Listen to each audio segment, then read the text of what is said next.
അപ്പോൾ കാര്യം പിടികിട്ടിയല്ലോ. ചക്ക ഇടൽ തന്നെയാണ് ഇവിടുത്തെ പരിപാടി. ഖാദർക്ക ദേ ചക്ക ഇട്ടു.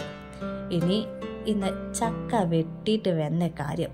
അച്ഛൻ്റെ ചക്ക വെട്ടിയിട്ട് ഒരു മൽപ്പിടുത്തൊക്കെ നടത്തിയിട്ടോ ഒന്ന് പൊളിഞ്ഞ് കിട്ടാൻ. അങ്ങനെ നോക്കുമ്പോൾ ചക്കയൊക്കെ മൂത്തണം കേട്ടോ. നല്ല കറക്റ്റ് പാകം. എന്തിനറിയോ? ചക്ക വറക്കാൻ. ചെറിയൊരു ചക്കയാണ്, അതുകൊണ്ട് കൂടുതലൊന്നും പ്രതീക്ഷിക്കേണ്ട. എന്തായാലും അമ്മി ഞാനും കൂടി ചക്കച്ചുളയൊക്കെ പറിച്ച് അതിനെ കഷ്ണം മുറുക്കി അവിടെ വെച്ചിട്ടുണ്ട്.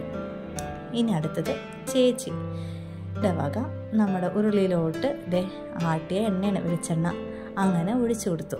നല്ല എണ്ണയൊക്കെ പാകമായി വന്നപ്പോൾ വേഗേട്ടം വന്ന് ആ എണ്ണയിലോട്ട് നമ്മൾ നുറുക്കി വെച്ച ചക്കച്ചുള അങ്ങനെ ഇട്ട് കൊടുത്തു. പിന്നെ ഇളക്കുന്ന ഡ്യൂട്ടി ഞാനാണ്, അതാരൊക്കെ വിട്ടു കൊടുക്കില്ല. അങ്ങനെ ചക്കച്ചുളയൊക്കെ നല്ലോണം ഇളക്കി അതിങ്ങനെ ഒരു കലകലാന ശബ്ദം വരും.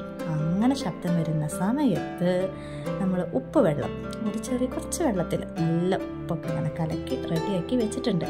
ആ ഉപ്പ് വെള്ളം അതിലോട്ട് ഒഴിച്ചു കൊടുക്കും. അപ്പോഴാണ് ഈ ചക്ക വറുത്തതിനൊരു ഉപ്പ് രസം കിട്ടുന്നത്. ഇങ്ങനെ ഒഴിക്കുമ്പോൾ ശ്രദ്ധിക്കാൻ കേട്ടോ, അത് അങ്ങനെ ചടപടാന്ന് പറഞ്ഞിട്ട് പൊന്തി വരും.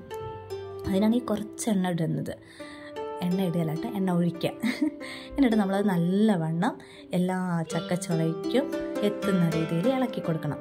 വീണ്ടും കലകലാ ശബ്ദമാകുമ്പോൾ ഇങ്ങനെ ചക്കച്ചുള കോരി അങ്ങോട്ട് ഇടുന്നു. കാണുമ്പോൾ നല്ല രസമാണ്.